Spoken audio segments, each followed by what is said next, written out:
इसी गांव में एक गरीब परिवार रहता था। उस परिवार में रामू और उसकी बीवी सीता उसके बेटे चिंटू के साथ रहते थे। उसी गांव में एक तोता भी रहता था। उसका नाम था रघु। वो किस्मत का धनी था। जहां भी जाता वहां किसी भी चीज की कमी नहीं पड़ती थी। एक दिन रघु उड़ते उड़ते उस गरीब परिवार के घर गया। रघु सोचता है, अरे वाह, लगता है यहाँ आज बहुत अच्छा खाना मिलेगा। मैं पेट भर के खाऊंगा। वो एक कटोरी में रखे अमरूद देखता है। अरे वाह, अमरूद, मुझे तो ये बहुत पसंद है। मैं तो इसे पेट भर के खाऊंगा। रघु तोता अमरूद खाने ही लगता है। तभी सीता रघु को अमरूद खाते देखती है तो गुस्सा हो जाती है और उसे वहां से भगा देती है। भाग यहाँ से, न जाने कहाँ से आ जाते हैं। मैं तो परेशान हो गई हूँ इनसे। सीता के भगाने के बाद रघु चुपचाप से एक कोने में रहता है। धीरे धीरे उस परिवार की बरकत होने लगती है। एक दिन रामू और सीता खाना खाते वक्त बातें करते हैं। आजकल हमारी बहुत तरक्की हो रही है, काम भी अच्छा चल रहा है।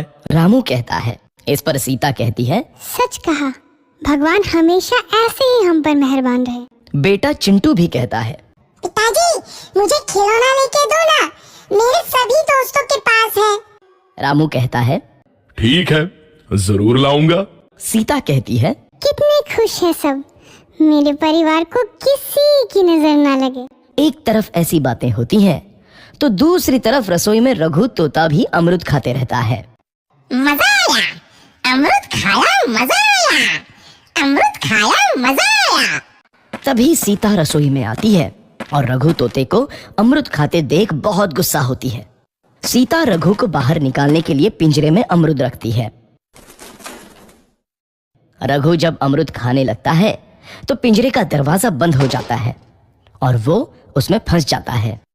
मुझे बाहर निकालो, मैं यहाँ फंस गया हूँ, मुझे बचाओ। अगले दिन सीता पिंजरा उठाकर बाहर दूर उस रघु को छोड़ देती है। रघु के जाते ही उनके घर आई बरकत धीरे धीरे कम हो जाती है। उन्हें बहुत घाटा होता है।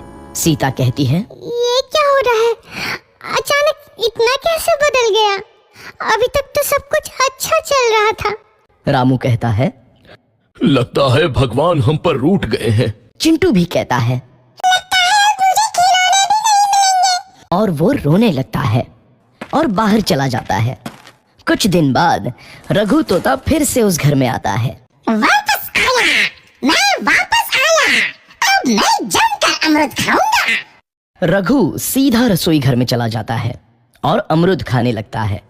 कुछ देर बाद सीता रसोई में आती है और रघु को देख कहती है, एक तो घर में पहले से इतनी दिक्कत चल रही है और ऊपर से ये तोता मुझे और परेशान कर रहा है।